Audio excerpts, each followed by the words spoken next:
So I would suggest that we start with our third session with further ado. So welcome to our third edition of Germany Meets the Silicon Valley of Eastern Europe. This time with a focus on e-health and artificial intelligence. My name is Stefan Kergebein from the committee from the German Eastern Business Association, and I'm the moderator for today. So in case you do not know what we mean with Silicon Valley of Eastern Europe, it's about Belarus, just to make it sure that you're on the right session. I would like to take this opportunity to thank our partners for their very trustful cooperation. So we have lots of partners. You can see it in the agenda. But for now, I would just want to underline one partner, our friends from the German Belarusian Business Club, Stefan Hoffmann, who was recently named as the new managing director. Congratulations from our side for this position. Thank you. The Belarusian IT sector has developed rapidly in the past 3 years. So we see more than 800 residents in the high-tech park in Belarus, and the companies are connected worldwide and want to further internationalize its business. So this idea we support heavily, and that's why we designed our series of webinars today with the third edition. As you will have followed the media, I guess, you see that there are still demonstrations in Belarus, and some political uncertainties may arrive in the aftermath of the presidential elections, which may also have some impact on the economy and the IT sector. But we are convinced, especially right now, that we must support the private IT companies with its good solutions, with good products, and with highly qualified people. That's why we decided together that we are doing this webinar today in an online format, and hope that the companies can continue to work in Belarus and do not have to leave or to migrate to the neighboring countries. In the further course of the day, we will get or receive an update, overview of the current status of the IT industry in Belarus, so that we can pick up this topic later in the discussion. But now, I wish us all an informative afternoon. Again, a very warm welcome to all of our speakers. Of course, a very warm thank you to all of our supporters and partners in this session. And I will hand over the floor first to Kirill Zaleski from the High-Tech Park, and then second to Stefan Hoffmann from German Belarusian Business Club, and to Roland Goede, the chairman of the German Health Alliance. So, gentlemen, the floor is yours. And one technical remark, please: if you do not speak, mute your microphone. If you speak, please unmute it and make your screen visible. So, please. Thank you very much. As far as Stefan named me first, maybe I will make my short remarks. I'm Kirill Zaleski. I'm in charge of global cooperation in High-Tech Park, Belarus. I'm very happy. First of all, I would like to say thank you to two Stefans who are here as our hosts, I would say, Mr. Stefan Kergebein from Ostausschuss, and for Mr. Stefan Hoffmann in his new capacity, not only the member as a director and founder of one of the high-tech park companies, but also as a, let's say, how do you call it, managing partner or director of the German Business Club in Belarus. So I think that you mentioned the events in Belarus in the last 2 months. I think that we need to take this a part of our meeting today, because we stand on the positions that high-tech park and IT sector in Belarus is outside the politics. So high-tech park is a place for business and technology, and I don't think that we need to let any political influence be in place here. So today I'm very proud that we have a very strong number of presenters from high-tech park. They represent various sections of e-health, of medical products, of med tech. It's a good variety from different, let's say, sections, different spheres of medical, of health care. And I am sure that this is one of the most prominent part of high-tech park. We have dozens of such projects, and due to time limits, we needed to limit it only to a few of them here today. But I'm sure that you will find it very interesting, because actually, as we should mention, we wanted to make it two separate sessions, one from artificial intelligence and one for e-health, but we understood that it cannot be separated, because a lot of e-health projects, they are based on some artificial intelligence usage in various fields. So it also includes big data operations, I don't know, machine learning, and so on and so on. So I would like to welcome everyone, not to take more time, I would like for all of you to make good connections to each other, to see the potential of our mutual cooperation. And despite of all the pandemics and other events, I would like that we have good cooperation between Belarusian companies and the German partners. So thank you, and I hand over to the second Stefan. Stefan, the floor is yours. Thank you, Kirill. You asked me what is the official title. Glavny predstavitelj Německé ekonomie Německý Belaruský Business Club v Belarusi. I will write it down and memorize it. Yeah, but it doesn't matter. I just want to add some few words to the club. We are a club of German companies or German-related business in Belarus. We have more than 50 members in the club, and we are very eager to improve and strengthen the business between Germany, Europe, and Belarus. And the club is open for everybody who has the same goals in their economical or in their business life. And so everybody inviting to join us. We have members from with 5 employees up to Bosch, Siemens, and so on, to real big global powerhouses. Yeah, 2 more sentences. I'm very happy that we're having today our 3rd event on, so to say, Germany meets Belarus. Germany meets the Silicon Valley of Eastern Europe, and I'm very thankful to our partners. And I know we have today a great event. Thank you very much. And now I hand over to Mr. Göde from the German Health Alliance. Yeah, thank you so much, dear Mr. Kegelbein, dear Mr. Zaleski, dear Mr. Hoffmann, and esteemed representative speakers from Belarus and Germany, dear participants of today's virtual event. I'm very grateful that on behalf of German Health Alliance, we are invited to participate. I would like to thank the organizers of this forum for the opportunity to engage as cooperation partner on this 3rd session on e-health startups from Belarus, the specific topic of today. So just one word or one sentence. What is GHA? The German Health Alliance consists of more than 100 leading German actors, virtually from all sectors: private sector, industry, NGO, civil society and foundations, science and academia. Therefore, our initiative is covering a very broad range of health expertise while sharing a strong international focus. And we are in a quite particular position to foster systemic approaches and strategies for improving health structures. With a focus on Eastern Europe and CIS countries, GHA is working closely together, with Ost-German Eastern Business Association, which is much appreciated by us. Now for our German participants, coming to some very basic brief information and data regarding the situation in Belarus, because that shows the trigger, one of the triggers to more invest into digital health technologies. So according to WHO Belarus, non-communicable diseases account for 89% of all premature deaths. And that's a primary challenge and threat for the country, followed by extensively drug-resistant tuberculosis. And these premature deaths, the morbidity, disability caused by the non-communicable diseases, are leading, of course, to a reduced workforce productivity and, in consequence, to hidden costs which are about 13 times higher than the direct NCD-related healthcare costs. So that all, in the exemplary case of Belarus, sums up to an economic loss of about $2.4 billion every year, which represents more than 5% of the national gross domestic product.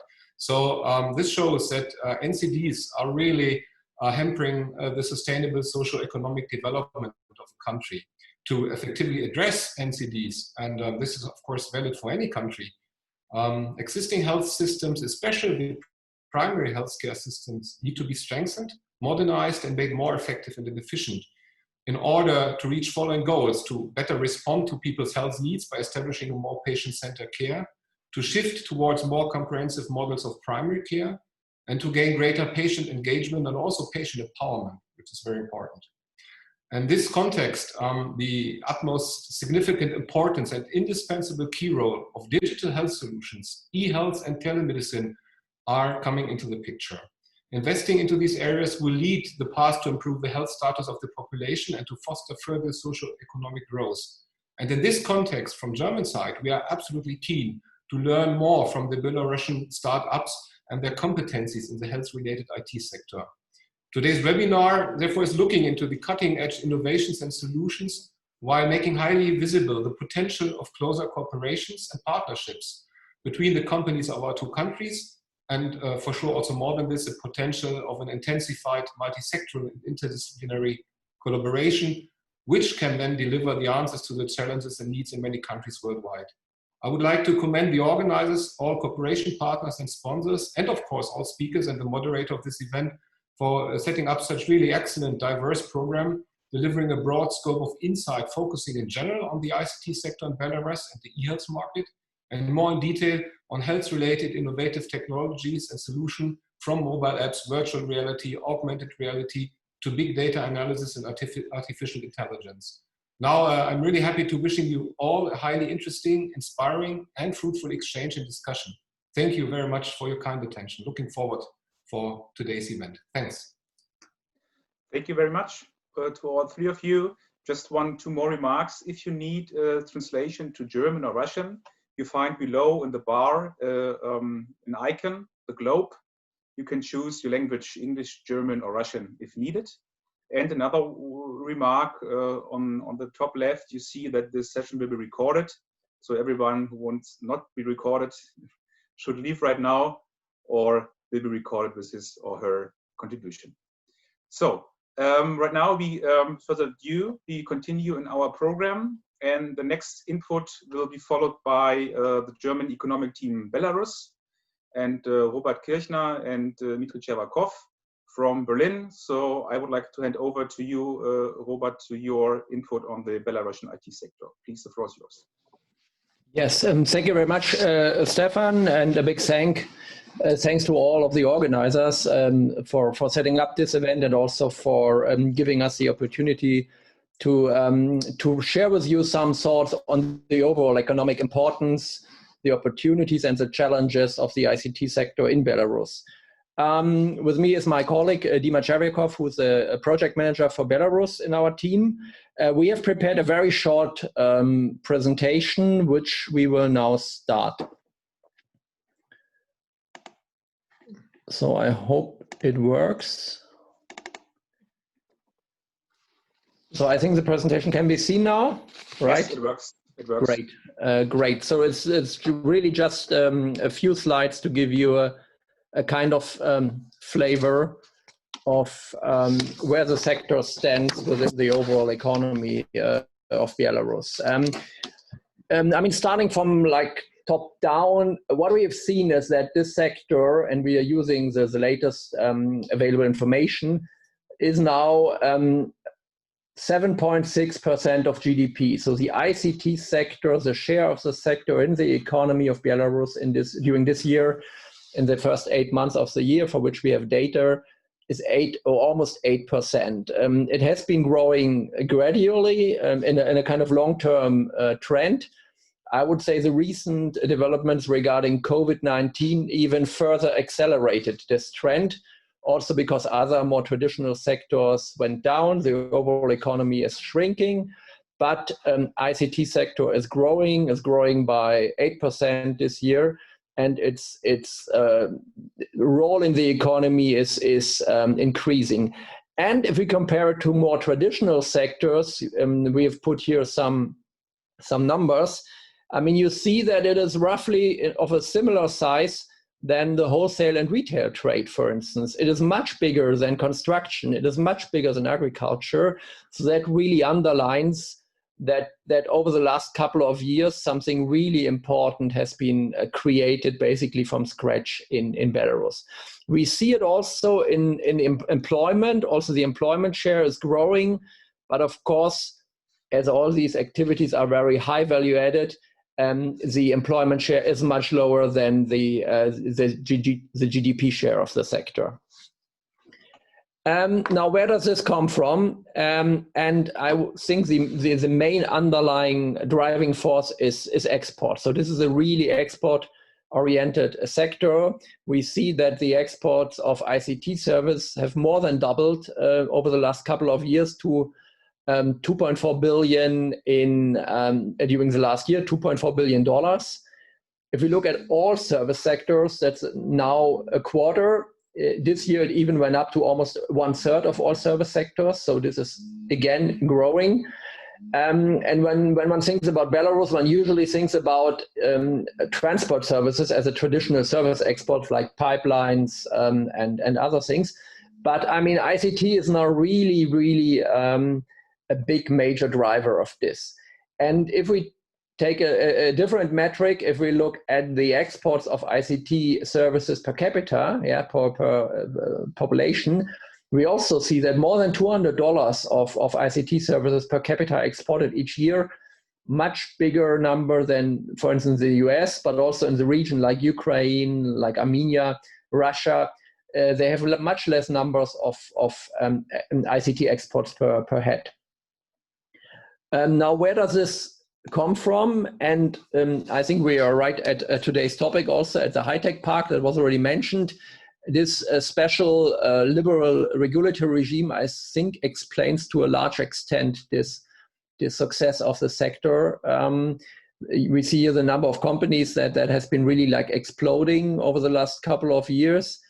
Most of the service exports that I mentioned, they come from they originate in the high-tech park. The destination countries are rather well balanced, I would say, between the US and the EU. Other destinations, they do not really play a big role, a little bit Russia and other countries, but the major markets are the US and the EU with roughly equal shares. Now, the big question, and this is probably something also that other speakers today will further discuss and elaborate on, is how it is developed going forward. I mean, if we look back, I think we have seen a big success story, but going forward, of course, we have major challenges due to the political situation. The question is, how might that affect the business and investment climate in the country, but also in the sector?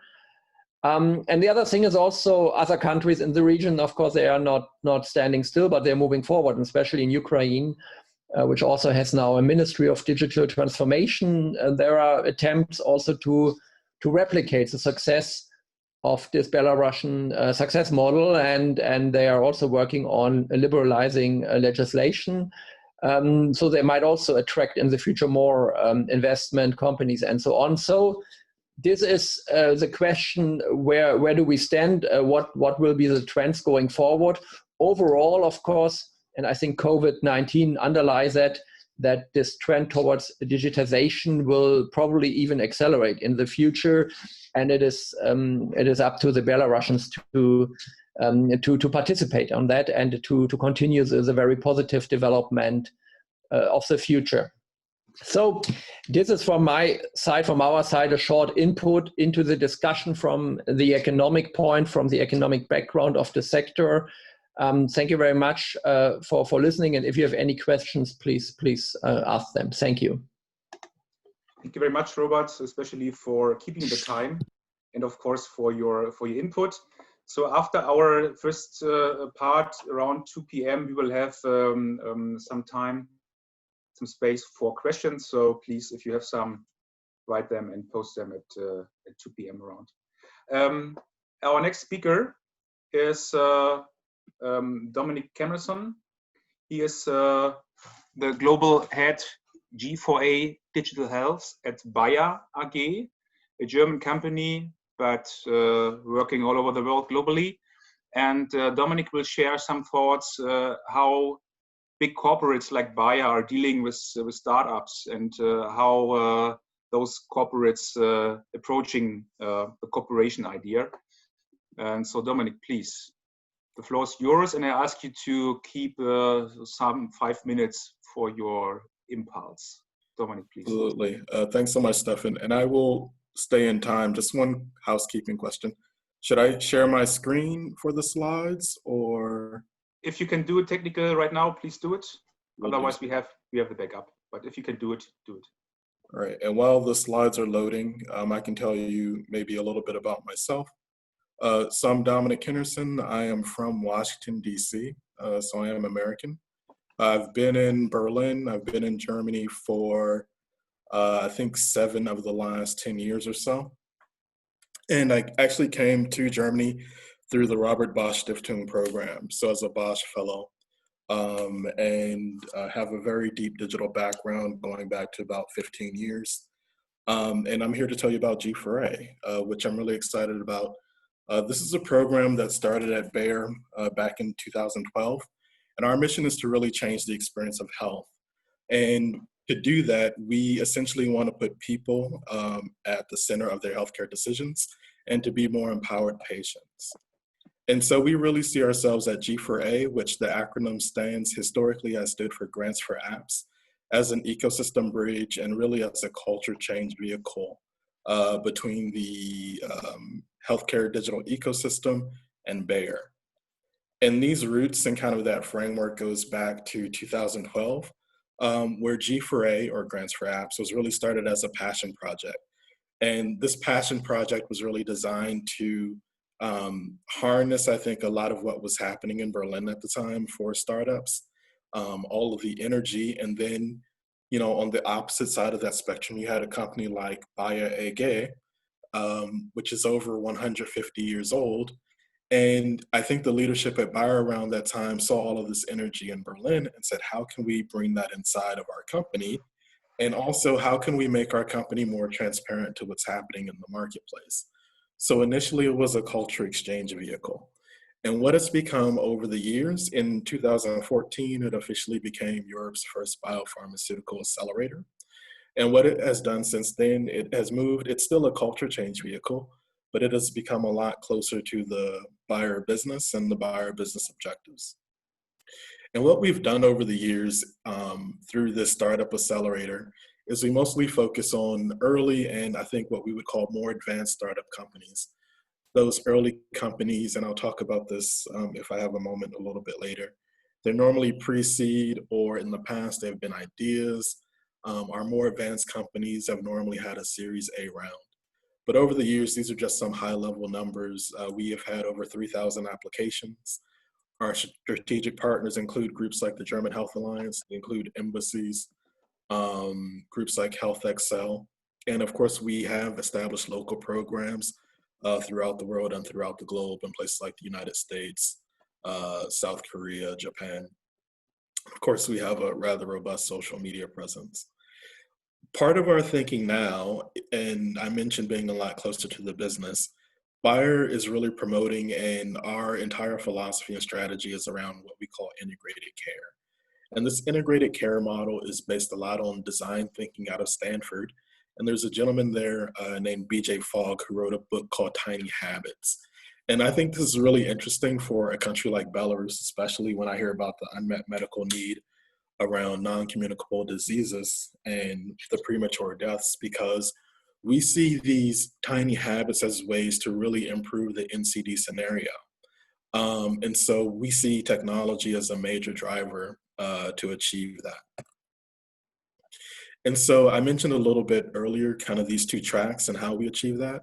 So we have our growth track for very early kind of startups. So again, pre-Series A, maybe some revenue traction, maybe not. And what we do to help these startups grow is we offer a 75,000 euro convertible loan. Before COVID and pre-COVID, we would also offer co-working space in Berlin to essentially create a very seamless kind of transition to the biopharmaceutical world and to give access to our executives and coaching. And so through our coaching program, we also have clinics that focus on regulatory, that focus on refining pitches and other aspects of entrepreneurship. Through our advanced track companies, these companies have normally a few dozen employees. They already have revenue. And I think this year, the applicant pool for that, they had a valuation metric of around 12 million euro already. So we had a very strong class in 2020, which we will actually be revealing on November 18. So if you type this in your URL browser, events.g4a.health, you can learn more about our Agents of Change Digital Health Forum. Traditionally, this forum has been what we have called Signing Day, and I've always called it the biggest party in Berlin. So we're taking that party in Berlin online, and we're opening up to the entire world, and I hope you can join us then and learn a little bit more about G4A and how we actually execute on some of those thoughts that I shared earlier. And with that, I am probably exactly at 5 minutes. So I'll stop. And thank you for your time. So Dominic, thank you very much. A very good combination from content and keeping the house rules. Thank you very much for that input. As next speaker, I'm glad to have Carsten Neumann with us. He is from Roland Berger. Roland Berger, I guess I just use a German term. It's more convenient, Roland Berger. So, and he will share some overviews, some glance on the German and European e-health market and options and expectations that are on the table for startups, especially from Belarus.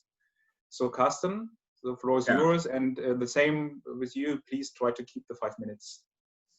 Thank you very much. Okay, I think in the briefing we're 10, but let's put it 5 to 10, but make it in 5. Okay, so yeah, no problem. No, but thank you for the invitation to this very interesting round. So it's really interesting to learn about something about the sector in Belarus.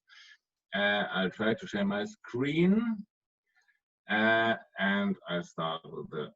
Let me see. Share, just go up. Okay, it's working. Now we see it. Yeah. Okay. Thank you. It's working. So some let me see some ideas on the European e-health market with focus on Germany. First of all, to start off, I want to give you a little bit of an overview. One of our German foundations, the Bertelsmann Stiftung, something like 2 years ago, made a large research project on digital health in different countries in Europe, outside Europe. They built an index out of political activity, digital health readiness, data use, and they found that, not surprisingly, the Scandinavian countries are really leading there, together with Spain, which is maybe not so much expected, as well as Canada, Israel, Australia, very strong. And in the center of Europe, Germany, France, Poland had a bit of more, some more problems and were lagging a bit behind. And before you ask yourself if you're talking to the wrong country, I can say that in the meanwhile, Germany has done some homework with a new minister in the last 2-3 years and a new team, and they're really pushing digital health forward. And really the most recent and I think most interesting development is that in Germany, as one of very few countries worldwide, we now can have health apps by prescription in the normal healthcare system. And it has been like a year running up to this, so they made a law, and now the first apps are really on the market since yesterday or 2 days ago. You can go to an application process, and after you're through that, you have to set a negotiated price, and then every doctor can prescribe his or her patient an app, just like a drug today. Yeah, and that only exists really in this structured way in the United States, but we think that many other countries will follow there. There is lots of information available, so I won't explain you the whole system here in detail. It's a bit complicated because you have to prove some things, that you have data security and so on. But in general, institutions are quite helpful and really try to promote that we have more digital health apps in the system. So we have like 2 already in there. 25 more in the checking process, and we will maybe have 10 or 12 more by end of the year. And they are doing international consultations as well. They have been making events in English, so they really try to invite the international community there as well, which might be a very, very interesting opportunity. We did some research on this market because it's really new, and you could say, well, how will the doctors react and so on. And in the last 2 months, we did a series of interviews with different stakeholders from the system. We looked at how will prices develop, how will usage develop over time. And we said, well, doctors may be a bit cautious here, but we see as well a strong pull effect from the patients, because one of the new things with digital therapeutics is that you can really market them, you can make advertising for them and address the patients directly. And they can go to the doctor and ask, please prescribe it to me.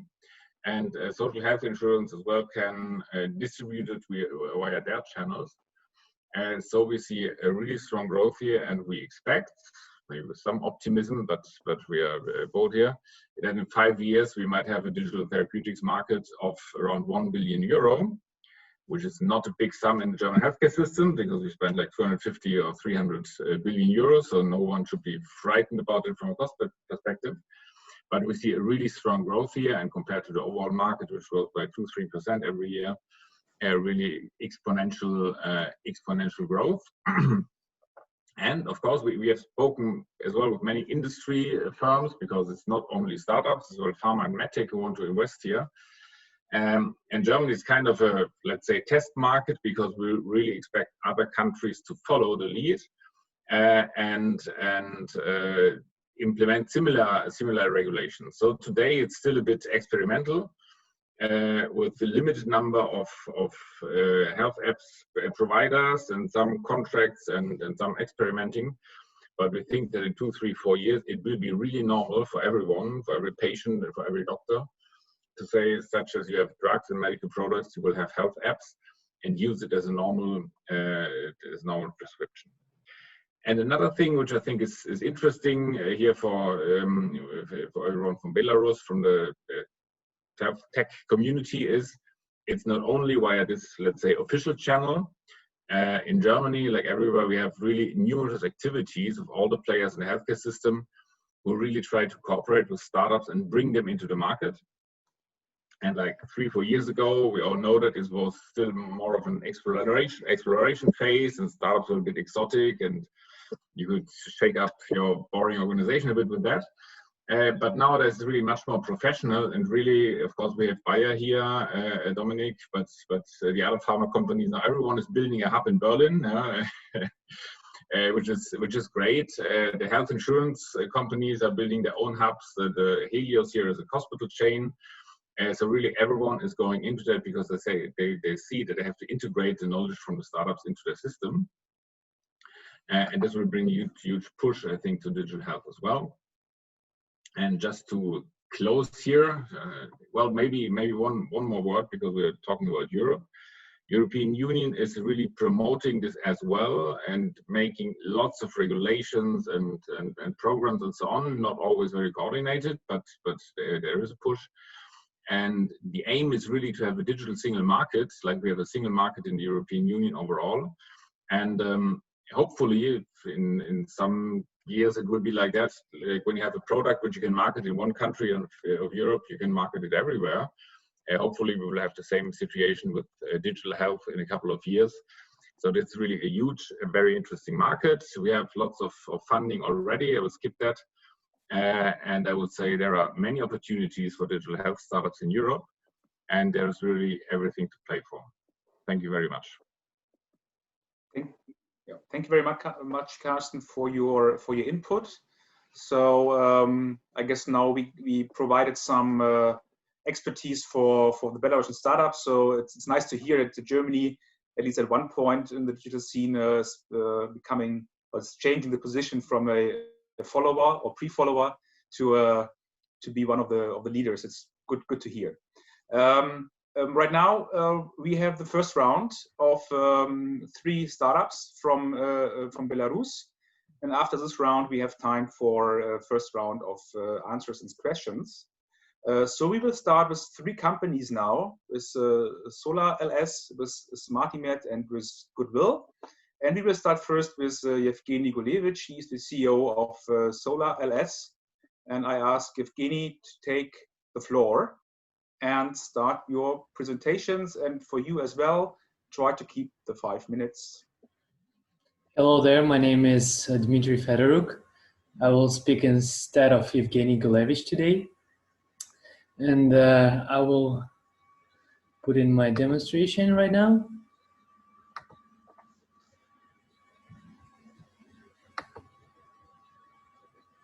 Does it work? Yes, we see it.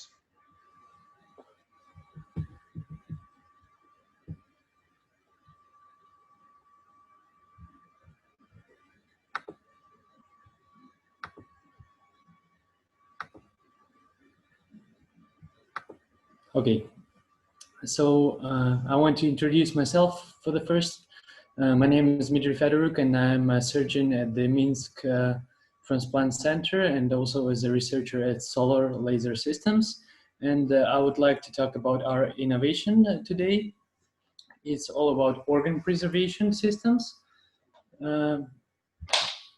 It is well known that main issue of organ transplantation nowadays is disproportion between number of patients in waiting lists and number of donors and transplantation all over the world on one hand, and on the other hand, it's increasing number of extended criteria donors, that mostly donors, non-heart-beating donors, or as they call it, DCD donors. It has utilization of such donors leads to 10% decrease of 1 year graft survival and increase of number of biliary complications and frequency of early allograft dysfunction. Based on the results of researches conducted past 10 years, experts say that machine perfusion will be main method of organ preservation next decades because it has impressive medical efficiency, which express in better patient and transplant survival, and it saves more than $3,000 for each kidney dysfunction, and the prices of one normothermic machine perfusion of the liver is the same as the price of 1 month treatment for the patient with liver failure. So there are a lot of different perfusion strategies, machine perfusion strategies, and the results of different trials say that the best way is to make perfusion all the way through from explantation to transplantation on one hand, and on the other hand is to change perfusion from logistically easy hypothermic perfusion at the low temperatures that is preferable during transportation to normothermic perfusion at the site of transplantation, which allows to evaluate the organ function and decrease organ ischemia. Today, there are several companies on the market that produce machine perfusion devices. Main issues of these devices that they are for one organ and one type of perfusion. There is only one device that can provide us hypothermic and normothermic perfusion, but it's not transportable. So we decided to make a device by ourselves.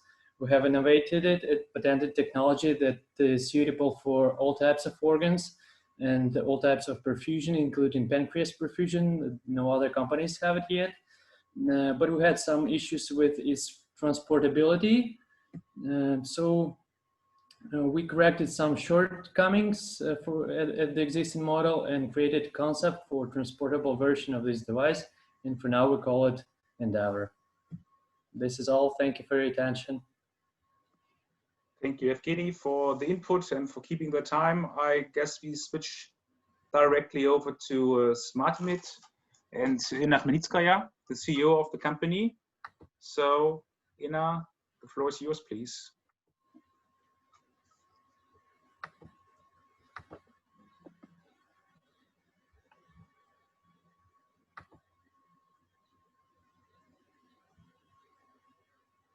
Is Inna still in the line? I saw her recently. Inna, you're muted. Okay, great to have you aboard. So hello again. Sorry. So I'm no problem. Yes, I'm happy to see all of us and introduce how it can use very advanced technology like augmented reality, mixed reality, haptic, and 3D printing in surgery and medical education. And let me start from a 2-minute video. It's a real surgery which we've done not so far, and we are very proud about this.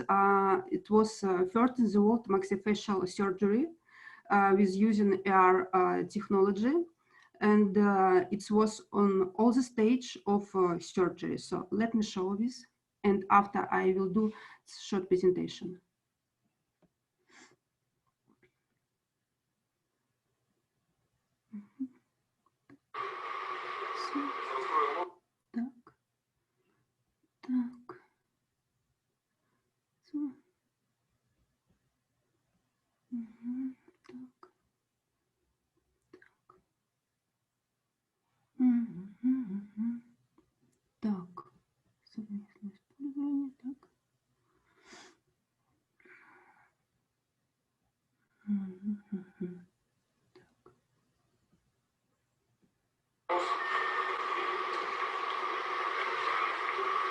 No, sorry. So you don't see my screen, yes? We see your screen. You can see. You see? It. Mm-hmm. Yeah, okay. Отлично, да. Да. Кстати, я хочу сказать, два каких договора эквивалент. Это дорогие.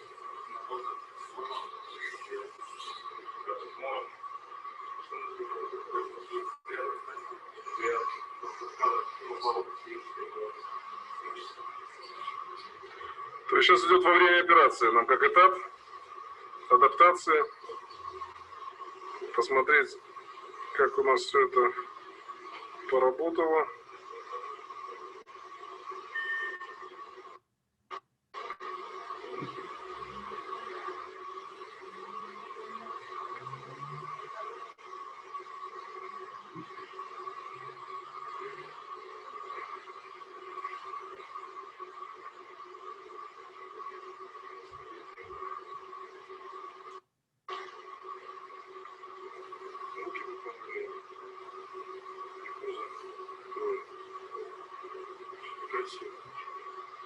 Нанопластики и гинекологии.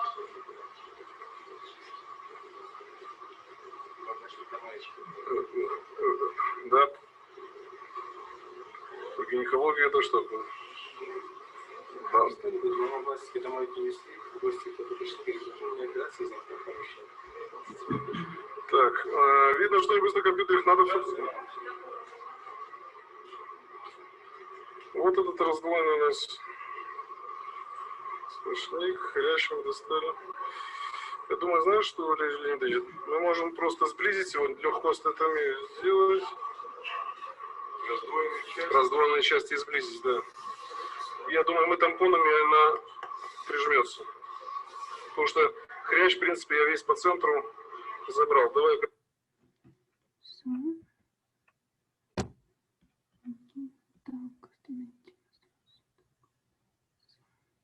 This video is for training purposes only. Surgical site infections, or SSIs, remain a prevalent threat to... And now let me see our presentation.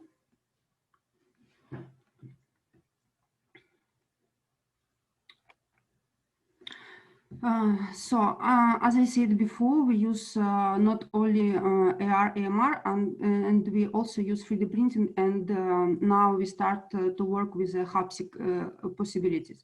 So here you can see the example photo from video you saw before, and please look at two doctors who work together in HoloLens at the same times and see one's holograms. The next example, how it could be used in education. So you can see that student and doctors who is teacher work together with AR and 3D printing skeleton, and you can see also the mannequin which can use during lesson 2. So next example, how it could be used with 3D printing. It's very useful for students and for surgeons because they have the special skills training how to do surgery before surgery, and they can have very special tactical skills, which is very important for surgeons, and use with 3D modeling exactly like a live patient. So this is example how it could be used for remote education.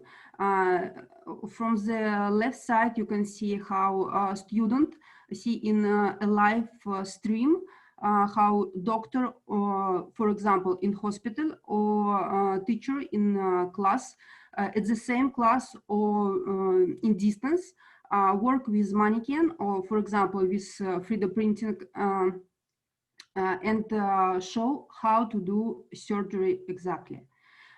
What we are working now. So the next step, what we are doing, it's using haptic possibilities. So we are in collaboration with Tesla Suit, Glows, and it's the next step, not only in surgery and in education too. For which reason we should use gloves, haptics. It allows not only see holograms which positions on the body in the right size, in the right position, but we can use these holograms.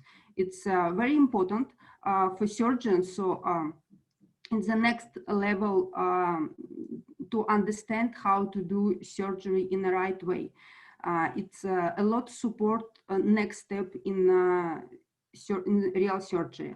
And if we use it, for example, for students, they will have very special skills for tactile effect and touch effect.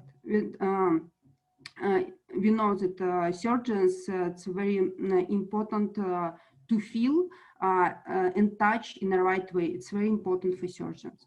So, and for whom it could be used such solutions. Our target audience, it's universities, hospitals and clinics, and simulation centers. So here it's problems which we solved. First of all, it's the next level of visualization of patient medical data, and muscle memory skills shortage for us, for students, the same for surgeons. It's the lack of patient education, so it's very important now, lack of knowledge and knowledge sharing of complex surgeries. And of course, it's possible to use in telesurgery and telemedicine. So at the end, I want to show all components of our telehealth and surgery training platform. It's composed from four. The first one, it's a smart med training. We can use all of I showed before. It's a mixed reality technology, 3D printing, haptics, and it will help surgery and the student in memory and in very special eliminates skills shooters. So next one, it's when we can use our solution and surgeons explain all process of surgery to patient. So with this patient education. The next one, it's using right now in the surgery what we saw before in video, and the last one at how we can use it in telesurgery. And I want to notice that it's not only telesurgery, but it's telemedicine at all. And of course, it's a remote education. It's very, very important, especially when it now it's a pandemic and most education went to remote format. So. Thank you very much, Ina, for your contribution. Yeah. I would suggest before we open the question and answer round that we move on to our third presentation from Alexey Meleshkiewicz. He's the founder and CEO of Good Games Soft, but not only have games now with him, but solution for the health sector. So Alexey, please, the floor is yours.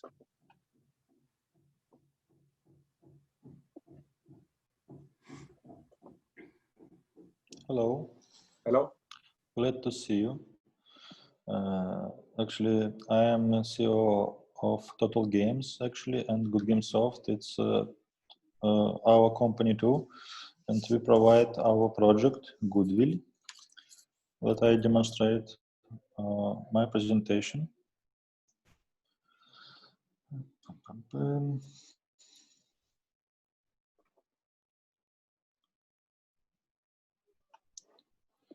Okay.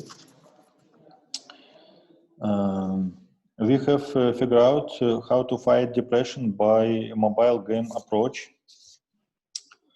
By the data from WHO, mental health illnesses are most damageable problem in the 21st century. And first of all is depression. 20% of population is affected by depression and 50 is a risk. 12% of population uses antidepressants. More than 5,000 people die by overdosing antidepressants. And also COVID-19 leads to depression. Today, millions of people, by estimation, have clinic diagnosis of depression. More than 8% of Americans have mental health disorders. Our solution is mobile game for white casual auditory, mostly women.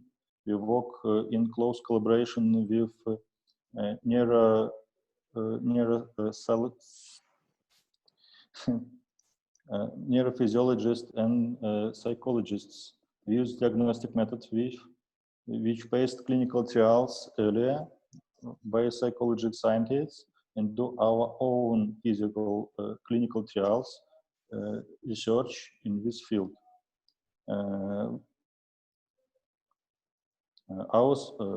When a player interacts with our game, our artificial intelligence system collects data from players, their mental state, by passing him psychotests and quizzes. This data help us to understand current psycho state of user, and we can give him useful information about his state and some advices how to keep emotional well-being and improve mental health, like how to fight depression. We believe that this data and knowledge and methods will be put to the basement of methodology of automatic electronic mental health diagnostics and therapeutics. Our key factors is high-tech technologies in the games. We use Unreal Engine, high-poly 3D graphics and motion capture animations, facial and emotional animations, and more than 70% of our customers really read all of our texts in our product. Our solution is a mobile game that indicates symptoms of mental disorders and can provide specific problem-solving options by using game mechanics and psychotherapeutics approach. For now, we use Lushare test for checking current mood, spatial working memory test for checking cognitive abilities, and also we ask users to give to us access to Google Fit data for checking physical activities of our customers. How it works. User reads the texts in the game, and by this approach we can provide some education. We can user help to understand his own mental state and improve it. Also, regular passing tests provide data which can be used by specialists, doctors, to provide diagnosis to our customer.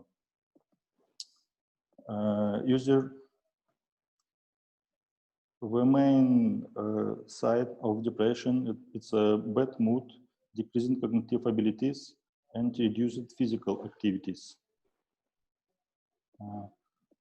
We use game mechanics to manipulate dopamine cycles, negative emotions. We use Lushare test.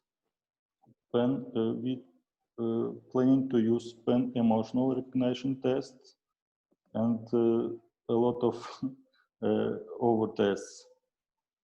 And we plan to reach treatment mechanics which based by cognitive behavior therapy, neuropsychological brain therapy, and elements of avatar therapy. Now we are in soft launch in Canada, Australia, India, and Philippines. And we have for now install base about 20,000 users. Our user acquisition and product metrics in the top of modern mobile game market. Actually, in the slide, you can see these numbers.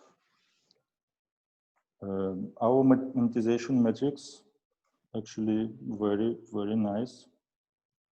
You can check it. We can provide this data and prove it.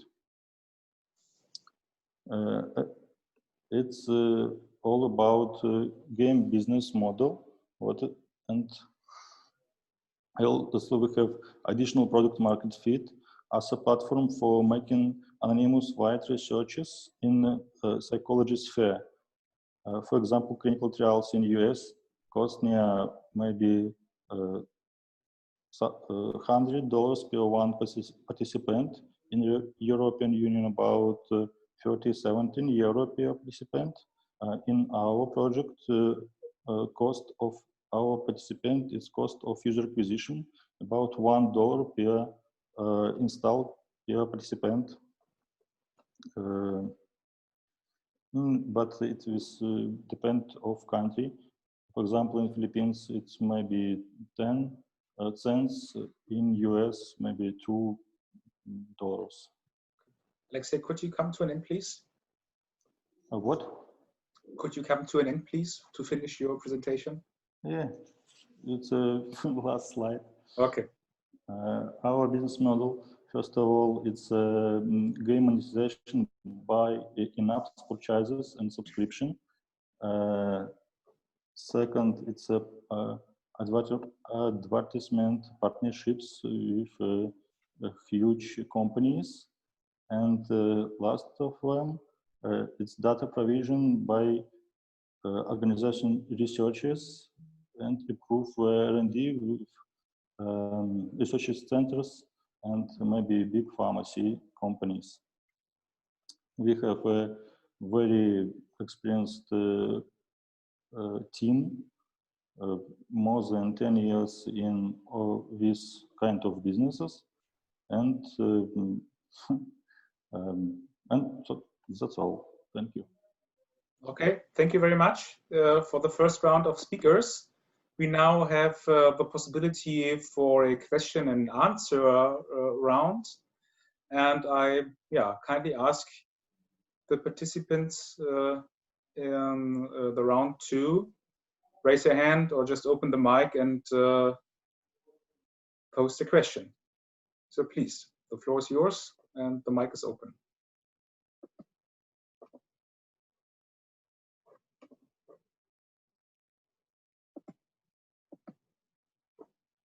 If so, if we do not have any questions, do we have questions or comments or what else? So far not. Maybe people are too shy to raise a question. We go ahead with the agenda, and I'm happy that we have in the round Sergei Makachuk. He is from Cherha & Hempel law firm in Minsk, and he will share some insights, some information on the M&A framework in Belarus. So, Sergei, please, the floor is yours. And please, as well, try to keep the 5 minutes.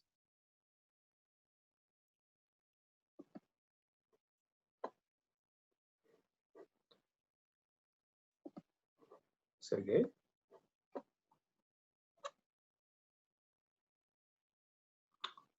Is Sergey on board?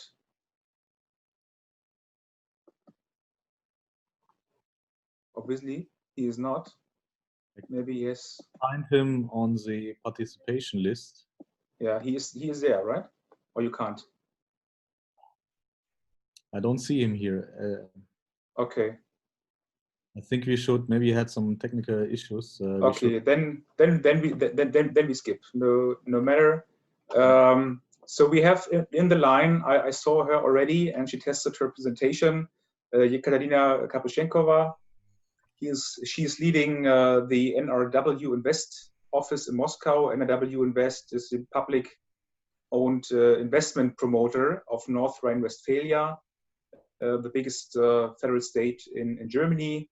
And she will share some options North Rhine-Westphalia offers for IT companies, not only from Belarus, but in our today's session, of course, especially for Belarus. So, Yekaterina, please. Hello, everyone. I heard we have wonderful interpreters today, so I will switch in Russian as well. So by this, I would like to thank you to the interpreters. I just switched channels and everything works fine. So thank you to the interpreters in this stage. Okay. Екатерина, please.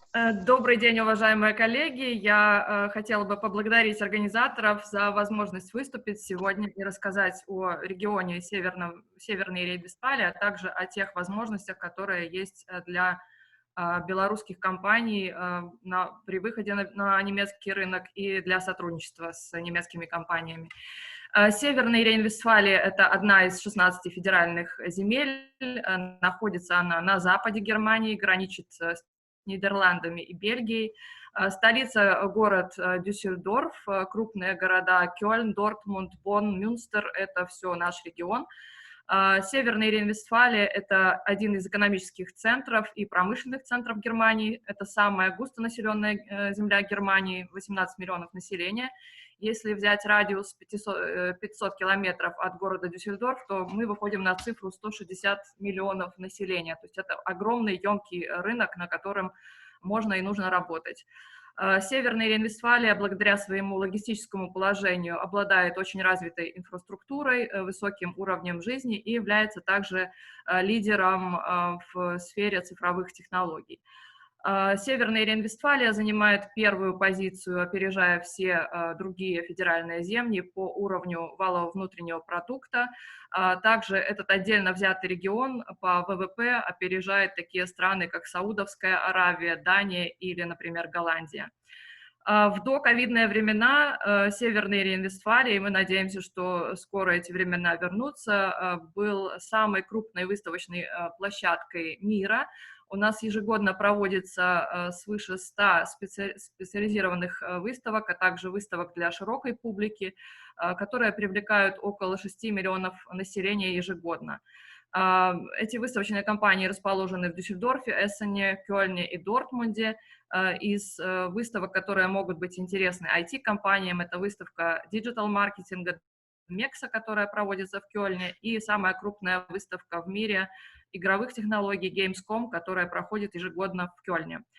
Северная Рейн-Вестфалия очень долгое время был известен благодаря своей Рурской области, это сталелитейный и угольный регион, который сконцентрировал большую долю промышленности Германии. И тем самым на сегодняшний день у нас 30% промышленных предприятий, которые расположены в регионе, являются одним из крупных работодателей. Здесь вы видите отрасли, которые генерируют наиболее крупные обороты, это машиностроение, химическая промышленность, пищевая промышленность, металлообработка и так далее. В регионе находится 18 из 50 компаний с самым крупным товарооборотом в Германии. Здесь вы видите представлены некоторые из них. Компания Bayer, которая сегодня выступала, они тоже имеют штаб-квартиру в нашем регионе. Также представлены такие отрасли, как телеком, ритейл, энергетика и химическая промышленность. Тем не менее, Северная Рейн-Вестфалия, как и вся Германия в целом, это регион малого и среднего бизнеса. На сегодняшний день 713 тысяч компаний из этого сектора присутствуют в регионе и открыты к совместной работе. Северная Рейн-Вестфалия ведет активную политику привлечения прямых иностранных инвестиций. На сегодняшний день 20 тысяч компаний с зарубежным участием успешно работают в нашем регионе. Среди основных инвесторов стоит назвать такие страны, как Нидерланды, США, Китай. В прошлом году Российская Федерация вошла также в десятку самых крупных инвесторов. И нужно отметить, что международные компании создают около 1 миллиона рабочих мест. Регион обладает очень развитой инфраструктурой. 6 аэропортов находятся на территории региона, 2 из которых выполняют рейсы международного назначения, Кёльн и Дюссельдорф, и 4 аэропорта внутри европейского сообщения. В городе Дуйсбург у нас находится самый крупный порт, речной порт мира. И регион отличает также очень плотная сеть автомобильных и железнодорожных путей. То есть, в принципе, из одной части региона в другую легко добраться за 2 часа. Северная Рейн-Вестфалия также номер 1 в сфере науки и технологий. На сегодняшний день 70 университетов, в которых обучаются свыше 770 тысяч студентов.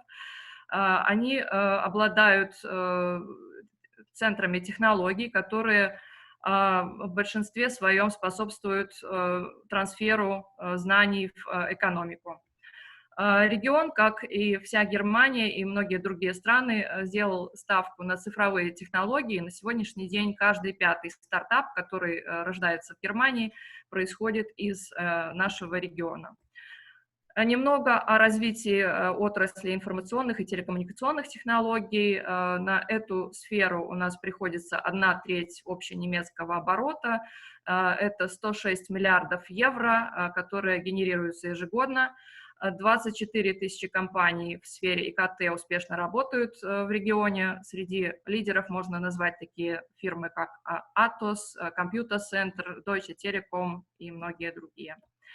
Этот слайд я привела специально для белорусских компаний, чтобы вы могли увидеть, что Беларусь на сегодняшний день не присутствует среди таких крупных поставщиков IT-услуг, и я активно призываю изменить эту ситуацию, чтобы, в общем-то, Беларусь с тем потенциалом, который есть, могла также стать лидером среди поставщиков IT-услуг. Северная Рейн-Вестфалию отличает одно очень важное конкурентное преимущество – это возможность сотрудничества между малым и средним бизнесом и научно-исследовательскими организациями. На сегодняшний день имеется ряд двусторонних программ, где компании из Республики Беларусь могут участвовать в совместных конкурсах, подавать заявки с партнерами из Германии, если речь идет о проектах в сфере R&D. Есть также ряд федеральных и европейских программ, в которых тоже возможно участие, но в данном случае необходимо, чтобы у белорусской компании был хотя бы sales office, front office на территории Германии. То есть вы тогда будете считаться юридическим лицом Германии и имеете все возможности, как остальные немецкие фирмы. Очень активная политика проводится правительством федеральной земли Северной Рейн-Вестфалия в сфере привлечения стартапов и новых технологий. На сегодняшний день у нас создано 6 диджитал-хабов, которые финансируются из правительственных средств. И данные хабы служат так называемой площадкой между стартапами и малым и средним бизнесом. Соответственно, они помогают найти партнеров. Каждый из этих хабов имеет свою специфику, свою специализацию в зависимости от места расположения и той экосистемы, которая сложилась в том или ином регионе. Так, например, в Кёльне хаб занимается сферой страхования, поскольку 27 тысяч компаний работают в сфере иншуртех. Рурский хаб, традиционно хаб, который занимается вопросами логистики в связи с мощным центром логистическим, который именно находится в Рурской области.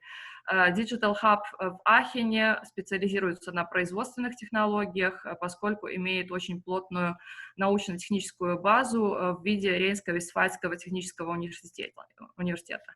В Ахене на сегодняшний день была создана так называемая демонстрационная цифровая фабрика, где, в общем-то, компании из малого и среднего бизнеса могут посмотреть, как цифровые решения будут реализованы на практике. 6 ведущих отраслей, в которых белорусские компании могли бы проявить себя, поскольку это отрасли, требующие цифровой трансформации: энергетика, машиностроение, логистика, здравоохранение, автомобилестроение, ИКТ. Это, в общем-то, те сферы, которые нуждаются в новых решениях, и здесь вы, конечно же, можете себя попробовать.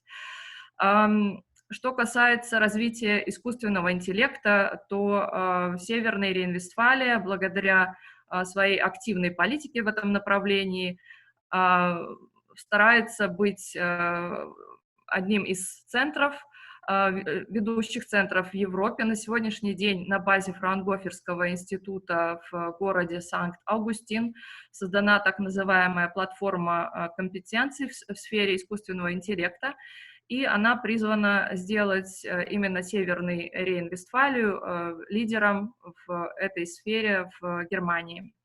Я привела также еще некоторые другие ассоциации и союзы, с которыми вы можете работать. Опять-таки, эти союзы открыты в том случае, если есть какое-то присутствие на территории Германии, то есть в форме sales офиса. Это Центр компетенции 5G НРВ, это Ассоциация интернет-индустрии, которая только в Северном Рейне-Вестфалии объединяет свыше 1100 членов. Блокчейн-центр, который создан на базе технического университета в Дортмунде, открылся в прошлом году. Кластер федерального назначения ИЦ-ОВЛ, который тоже представляет собой площадку, где взаимодействуют научные центры и компании в сфере автоматизации, роботизации процессов, в общем-то, индустрии 4.0. На сегодняшний день около 60 проектов в сфере искусственного интеллекта реализуются в регионе. Здесь я привела только некоторые примеры, чтобы вы могли сориентироваться. Искусственный интеллект применяется и в логистике, и в здравоохранении. Существует также Центр компетенции машинного обучения и так далее. То есть это только небольшая толика тех проектов, которые существуют. У нас сейчас идет ряд своих вебинаров, и я советовала бы тем стартапам, которые, может быть, сегодня принимают участие и также входят в парк высоких технологий, принять участие в 2 наших вебинарах, которые состоятся в октябре и касаются продаж в Германии. То есть это, скажем так, информация, ориентирована на зарубежные стартапы, которые планируют свои первые шаги и осваивают немецкий рынок. Несколько слов о нашей организации. Я представляю Агентство экономического развития НРВ Инвест. Это государственная структура, штаб-квартира находится в городе Дюссельдорфе. И в наши задачи входит продвижение региона за рубежом, а также поддержка зарубежных компаний, стартапов при выходе на немецкий рынок. То есть сюда входят все вопросы, начиная от визы и заканчивая созданием своей компании, регистрацией, открытием банковского счета. Мы помогаем с контактами в ассоциациях, в кластерах и так далее. И также информируем о тех программах поддержки, которые есть у нас в регионе. Здесь вы видите наши контактные данные. Центральный офис у нас находится в Дюссельдорфе. Я отвечаю за белорусский рынок, поэтому все запросы можно отправлять в мой адрес. Спасибо огромное за внимание. Я буду рада ответить на ваши вопросы.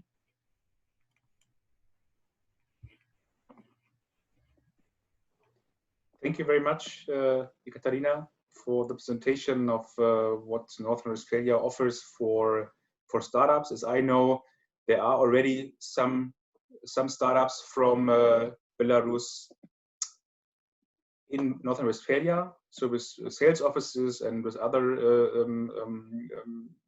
locations. So some did already the step, and what I heard, they made very good experience with the location, Northern Westphalia, but also to boost their business, having a representative in Germany. So I would now suggest to take in the next 4 startups from Belarus in our round. So we're now focusing more a bit on big data analysis and artificial intelligence. And we have 4 companies in total. And the first one I would say is LangPass with Maxim Ziapko. He is the CEO of Health Networks. So obviously it's not Maxim, but you can introduce yourself. Hello. not exactly true. Not exactly true. So Maxim, who is my co-founder, he is the director. So we have some delays in the connection line. Belarus. I don't know if you can. I'm Helen. Oh. Now it seems to work. Can you hear me? Yes. Now yes. Okay. Okay. Just interrupt me if the line would be crackly again, and I will perhaps stop the video. Okay. So let me go into the presentation mode. So, okay. Nice to meet you all. Helena, again, CEO and co-founder of Health Networks. So when my baby daughter started coughing badly, we were terrified, like any parents would. And we had no way of getting a quick diagnosis to know what to do. Even worse, once we later got to the clinic, we received conflicting recommendations on her treatment based on the different lung sounds the doctors heard. So it didn't end up being life-threatening, but not everyone is that lucky. COVID aside, lung-related diseases are the second leading cause of death in the world. The youngest and the oldest, so our children and our parents, are the most vulnerable. And the problem is that the diagnosis is often unclear or late. Like, for example, in pneumonia, over 40% of cases are missed at first presentation to GP. And over 70% of life-threatening COPD exacerbations are reported late by patients. So the subset of that problem is that the current diagnostic solutions, like either precision, like with lung auscultations, there is a very high inter-observer variability in classifying the lung sounds that are typical for deadly conditions. Or access, X-ray being one of the gold standards, for example, in pneumonia diagnosis, is often unavailable. And I think this is less the case in Belarus, but very much an issue in Germany. Still, the demand continues to grow for both of the diagnostic solutions. However, what if accurate early detection system became massively available at primary care and community level?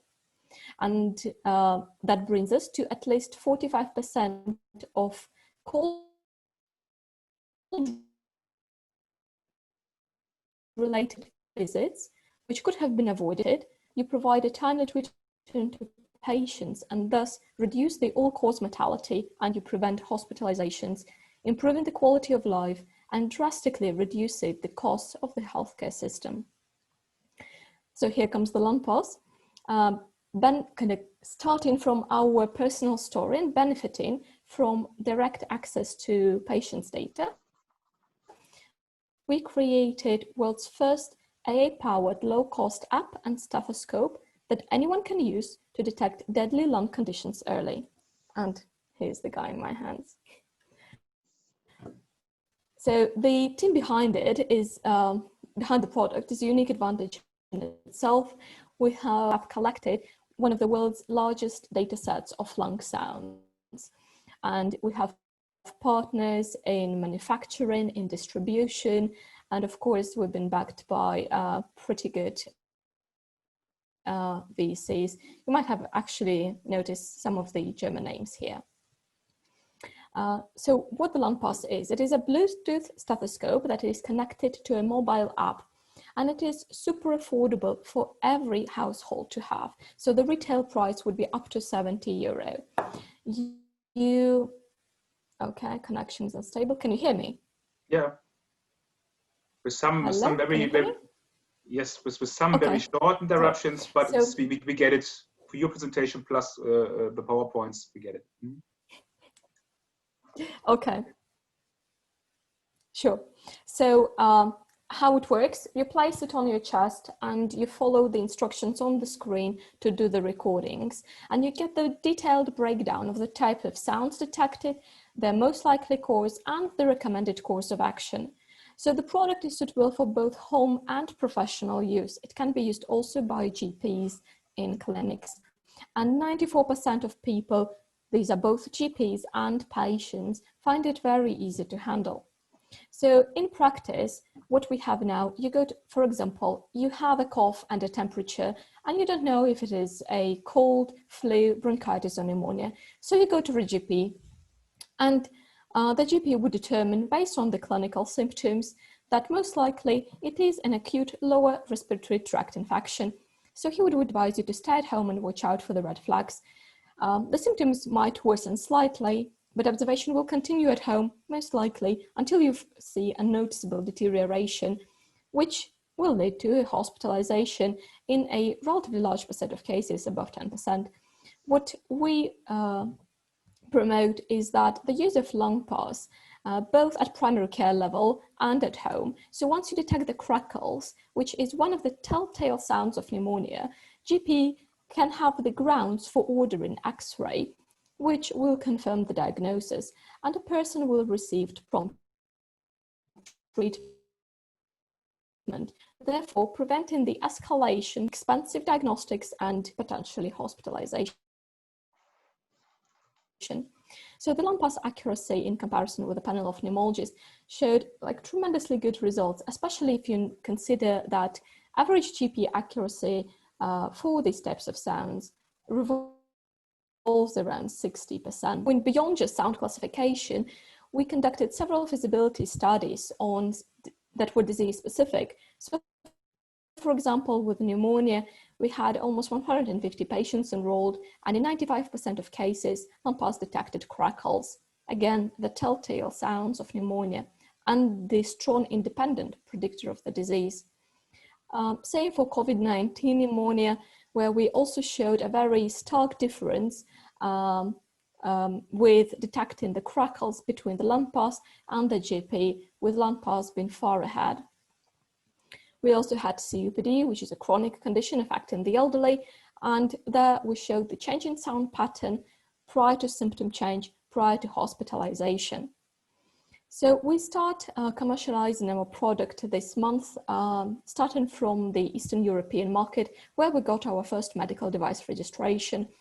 Again, in the consumer market, the retail price would be 50 to 70 euro, but then we also expect the CE marking to become available in Q1 next year. And this is when we're going to go to Germany. And also talking about Germany specifically, we're focusing on the payers and providers.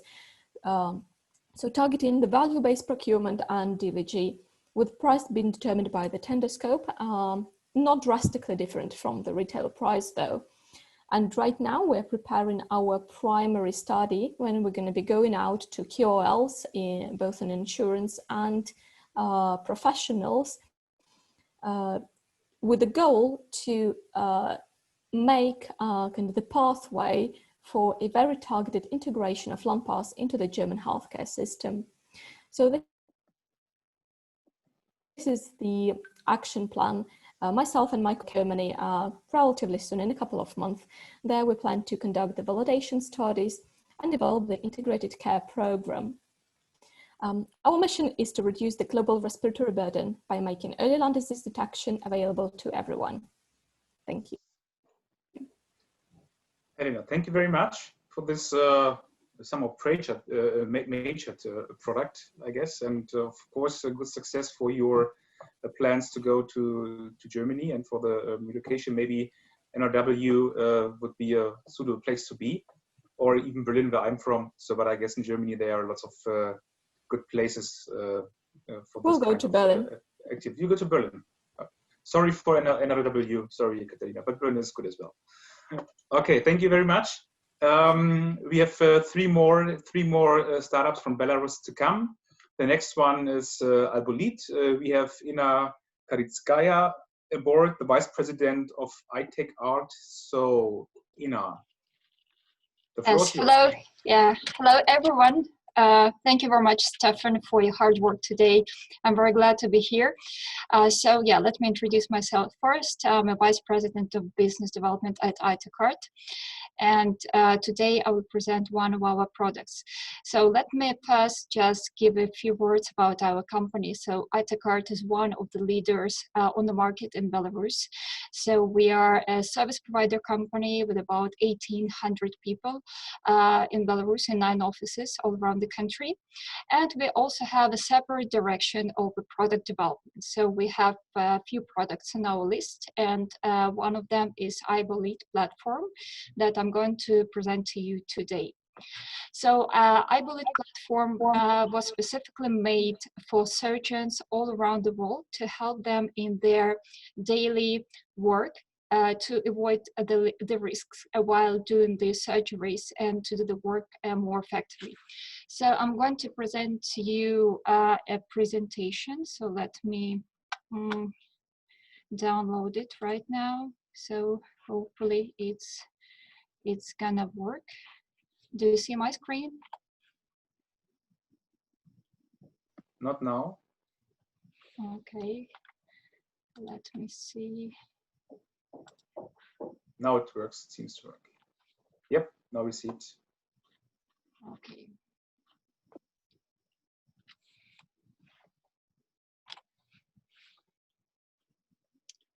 Let me go to the full screen.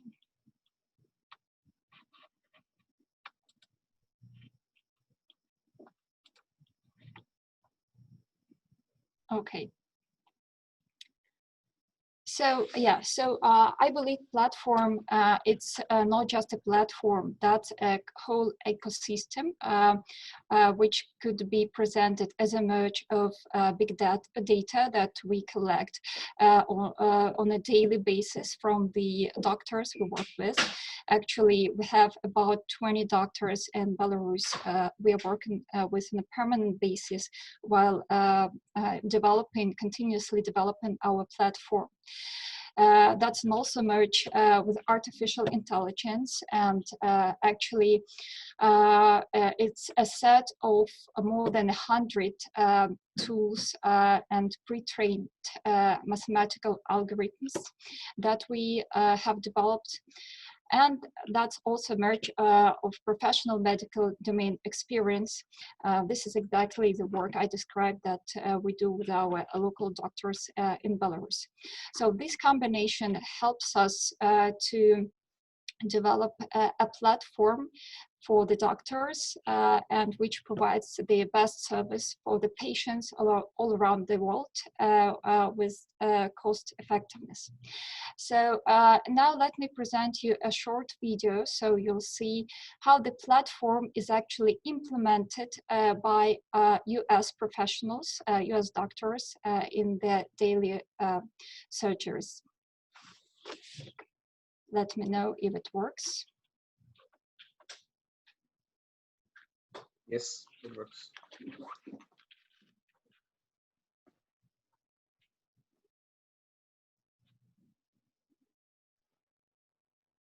Oh, we can see pictures slowly playing, but without any sound.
All right, so I'm trying to be short, so I will share the links to our product to the chat that we have here, and also my contact details, so you may address any questions after this webinar to me directly.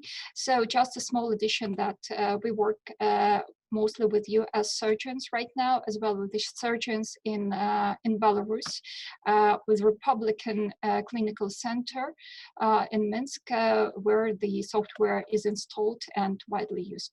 Thank you very much.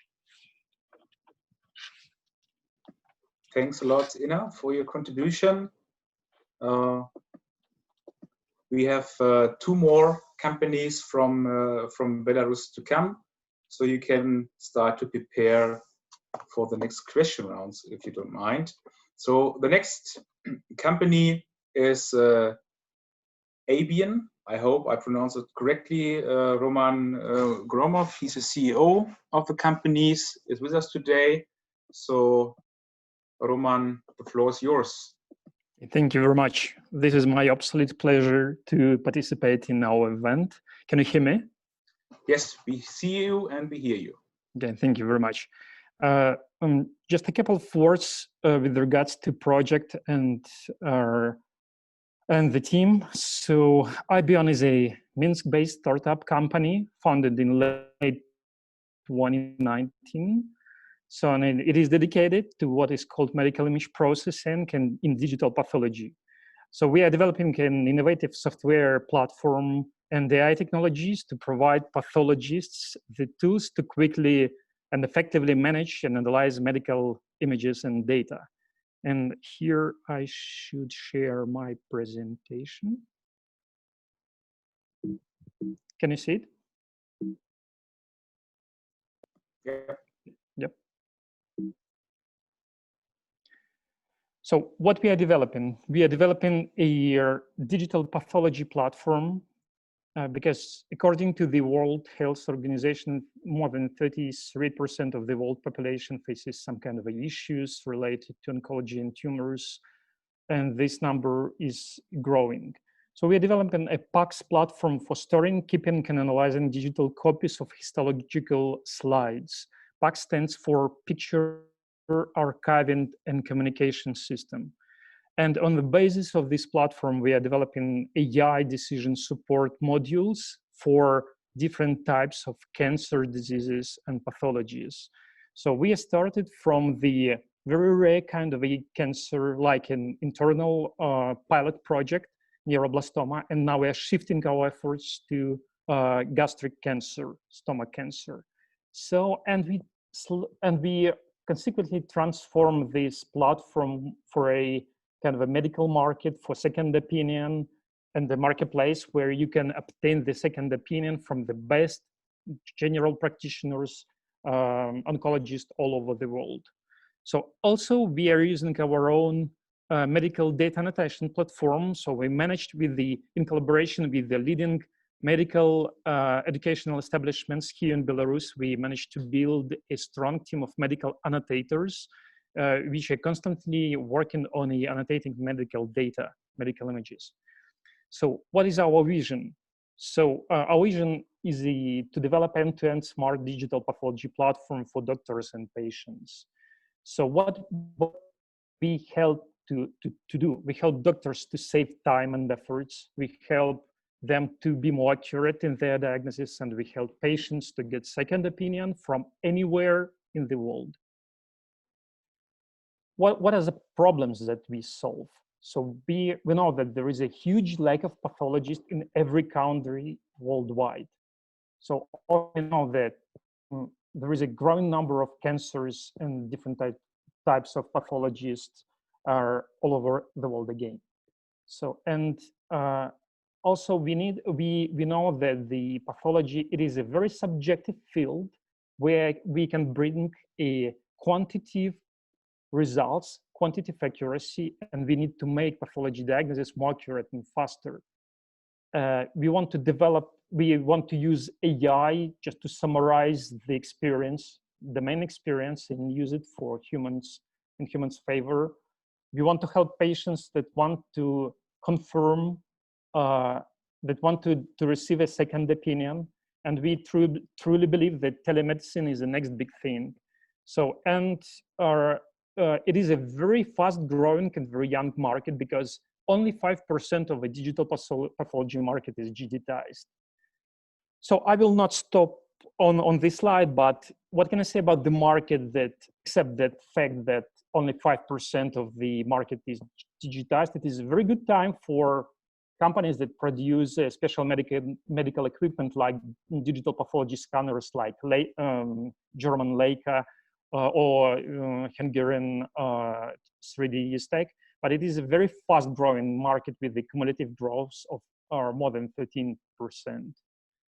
So I can stop a little bit on the overall characteristics of our team. So we got our team members that got more than 27 years of a professional experience in pathology, more than 22 years in software engineering, and more than 15 years in medical image processing.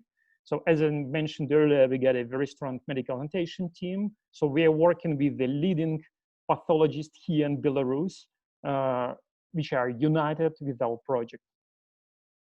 So which type of customers we are targeting right now? It is a patient, a pathology lab, and pathologists themselves. So we want pathology labs to make diagnosis faster and more accurate. We want them to do less paperwork. We want pathologists work from anywhere in the world, and we want to support their decision with the AI-based solution that will highlight certain regions of interest on images, medical images of a high dimension. For patients, we want to provide them access to medical images, to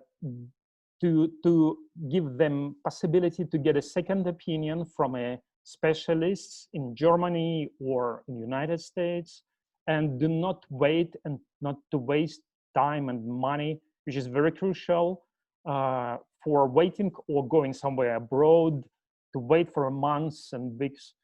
So, and for pathologists, we want them to utilize the experience and expertise and allow them just to use their time to earn money and to develop in professional sphere. So how that works? We register a patient, we keep the medical data within the secured storage, GDPR and HIPAA compliant. So we bring the medical conclusions, diagnosis there. So, and we allow them just to receive the second and third opinion on our platform. For pathologists, we register them and we provide them AI support with the help of our so-called HMind modules. We allow them to do a collegial analysis, and this is how we create value for pathologists. So I won't stop on the details, but with regard to traction. So we managed to contract with the major oncologists clinics in Republic of Belarus. So we created in collaboration with the State Medical University Medical Image Annotation and Analysis Lab. So we are high-tech park resident. So our platform helped to decrease COVID-19 testings by 25% because we created a separate fork of our platform for that purpose.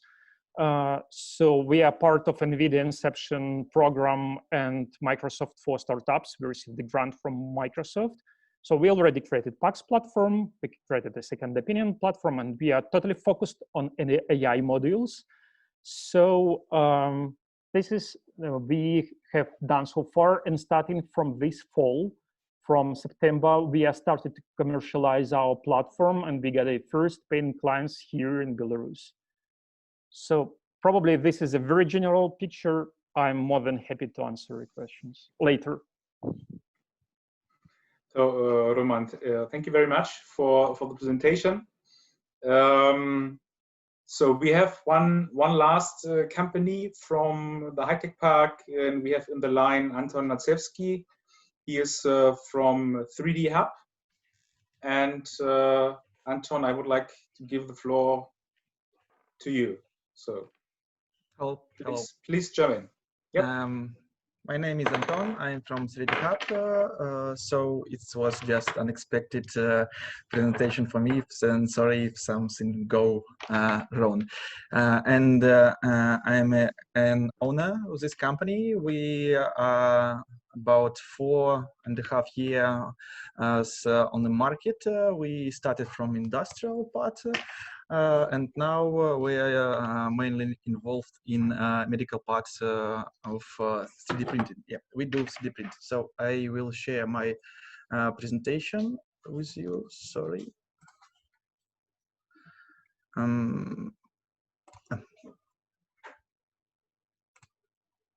Is this okay? Yep. So what we do, we make spare parts customized for for people, and mainly we what's our work algorithm? We collect data, we analyze this data and make prototypes. So sorry. So when we collecting data, we combine CT data, intraoral scanning data, MRI data, and body scanning data. Later, we made segmentation and make planning with a combination with our doctors who orders our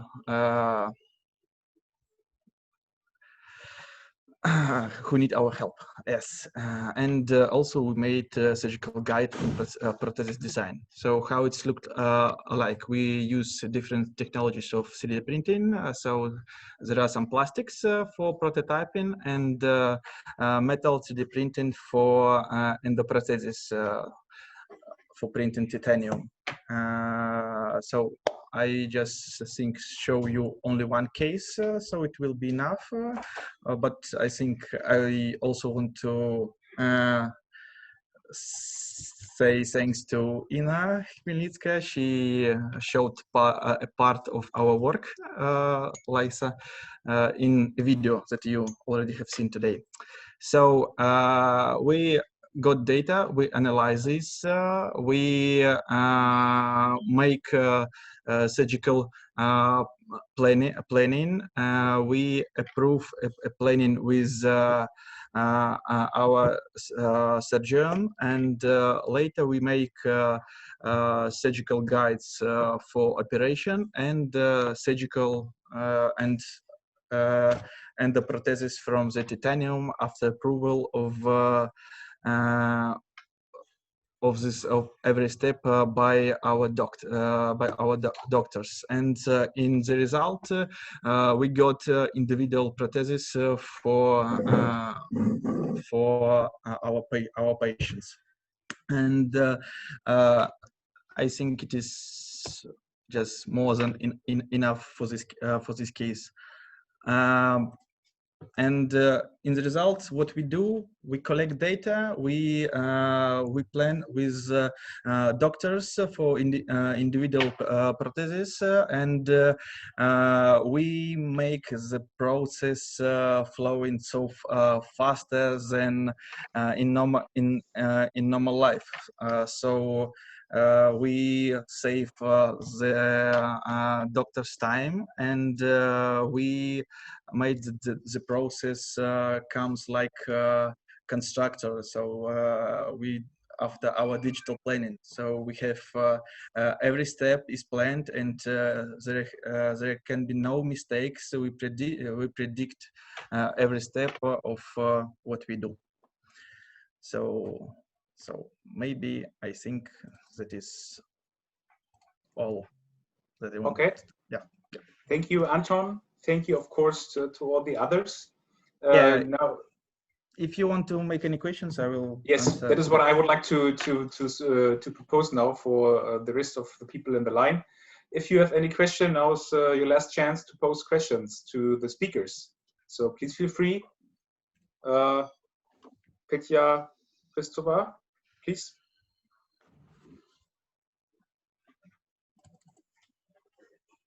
Petya? Sorry, 1 second. Petya now? Hi, hello everyone. Can you hear me? Yep. Probably you can also see me or not, but that's all right. And thank you very much for your very interesting and insightful presentations. And I am the coordinator of the working group on health at the German Institute Business Association. And I wanted to ask the following question. We have, of course, the elephant in the room, which is COVID and the pandemic.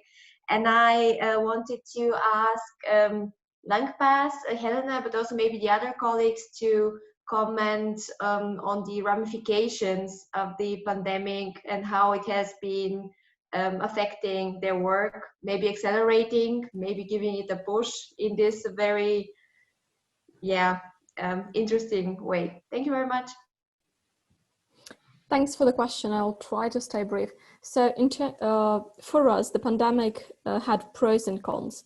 The cons were that we're right in the middle of our clinical investigation for the CE marking when the pandemic hit. So our clinical sites have been revamped to COVID sites and closed down. So we had to accelerate the recruitment rate tremendously. I mean, I think we set a record there because we recruited over 100 participants in, I think, 2 months' time, which is quite a lot. But in terms of the practical application, of course, it's good. I wish our product was already CE certified. Unfortunately, the notified body does take its time with the processing of all the applications. But I think, it's good for us long term. However, I don't know how cynical that sounds. But I think we can make, the difference in practical use and practical monitoring of patients with remote and at-home monitoring and lung disease detection. Thank you. Some more remarks on this question from other participants? Okay.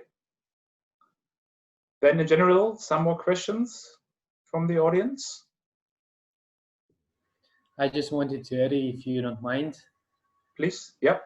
I wanted to add to a presentation of Roman Gromov that I saw the work of his startup in real practice in our center. It was very impressive. They have great results, especially for patients with malignant tumors that need to share the information with different professionals all over the world. So I wish you good luck in improving this startup because it's very important thing nowadays. Thank you very much. And mutually, I saw the results of work of your colleagues, so it is very impressive, and I wish you luck. Thank you. Thank you very much. Okay, great. If we do not have any questions so far, I just can announce that if you don't mind, from the presentations from the Belarusian startups, you can share it via the High Tech Park, and we will follow up this session putting the video on our event website. And if you don't mind, we can add to your presentations so that we have the chances for participants to scroll through again and leave your contact details there. So please contact Kirill Zaleski and share your input so we can take it on the to the event website. Since we have today our third and last session on the IT business in Belarus, I just want to explicitly thank our partners. That is the German Belarusian Business Club, that is the German Foreign Trade Chamber in Minsk with Vladimir Augustinsky, he is in the line as well, the Konrad Adenauer Stiftung, of course the High Tech Park. Without a strong partner in the country, it's not possible to gather all this very impressive startups and people to present to a broader audience.